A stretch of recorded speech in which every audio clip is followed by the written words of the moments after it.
Hmm. Bet ngayon ko lang umuwi, Ming. Saan ka naman galing? Ha?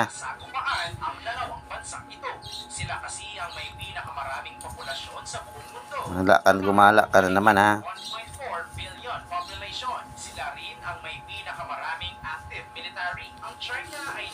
Marami ka bang nahuling daga?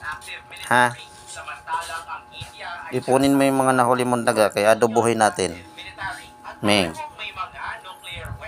Piliin mo yung mga malalaking daga, ha? Kasi malaki ang ano nun. Malaki yung katawan nun.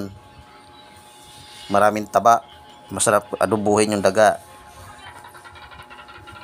Piliin mo yung malalaking daga, ha? Adobohin natin. Yun ang ulamin natin bukas.